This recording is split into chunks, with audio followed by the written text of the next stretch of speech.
What's up, everybody? It's Luke James, not the singer. If you're looking to get your music reviewed, you can hit up this email that's right here.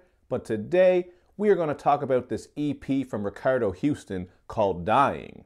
Ricardo Houston is an MC from Cleveland Heights, Ohio, and if you want to find out more about him, just take a look at the information box I got for you underneath this video. But jumping right into this thing, what you're in for is a very smooth, jazzy project. As you listen through, you'll hear a lot of light keys, some vocal samples, heavy drums, and deep bass as well. So if you do like that smooth, jazzy aesthetic, I think you'll really appreciate what you're getting with this one sonically. And you even get a little bit of a neo soul vibe on the song called Bitch. You get this deep bubbling bass that just reminded me of that genre. So sonically, I thought this was pretty smooth and cohesive, although there was an interlude on here that just kind of seemed pointless and out of place. I shouldn't say pointless because actually it does fit in with the concept of this project, which I will speak on in a moment. But just to put an interlude on a 5-track EP seems a little bit wasteful. You know what I mean? You only have so much time on an EP to really rap and get your sound out there and make your point. So to throw an interlude in there was kind of a weird choice. Didn't ruin it by any means, just pointing out how I felt about that. But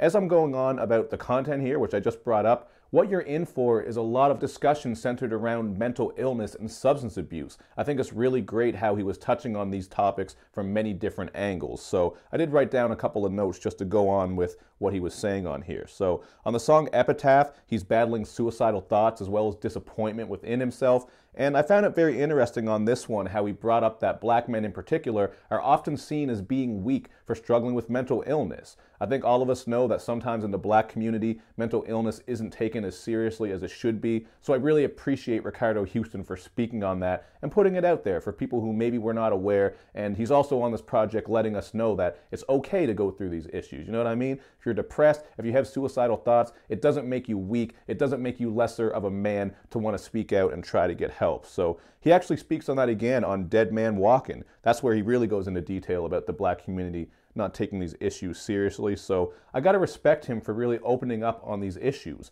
On that Dead Man Walking track, he actually says, believe it or not, it's not just cops that kill black kids. So he's implying that depression and suicidal thoughts, these sorts of things can also destroy lives. So really got to appreciate what he's doing on this project. Now, there were a couple of things I didn't really care for here. I did mention the interlude. I think the mixing and mastering could be tightened up as well. And then with the song Twilight, I was a little bit disappointed when we get those stuttery kicks and glitchy effects that were going on throughout there, as well as some little vocals that were put over top of it, just some little vocal clips, I should say. It just felt like this one got a bit jumbly, and that's too bad because the rest of this track is just so damn smooth. Really kind of threw that one off for me. I don't think it ruined the track by any means. Like, I'm not saying it's garbage, but just those couple of things felt like a very weird choice. But again, I did like on this one how he was speaking on depression. He has this little bar about how he can't stand the man in the mirror and he's just smashing mirrors. So, you know, you could take that in a couple different ways. Basically just speaking on how when you're depressed, you have a lot of self-doubt, you don't love yourself, and it is hard to look at yourself in the mirror. So I really appreciate what he was doing here. And you know what? I'm going to give this one a 3 out of 5. I really was struggling with my rating here because, you know, I don't think this was anything that was groundbreaking. Like, it didn't blow me away, really, and there's not a lot of songs that are just pulling me back in over and over.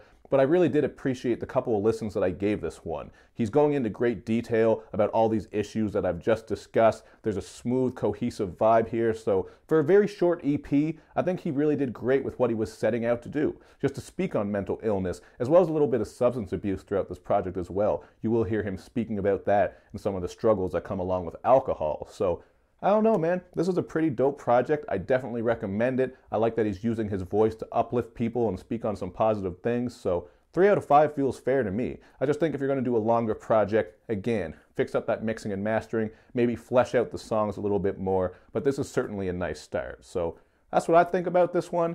You guys can check it out for yourself. Then hit me up in the comments section with your thoughts. And of course, man, you want to check out all my social media sites so you can show me love and show me lots of it. Thank you for watching, everybody. I will see you next time.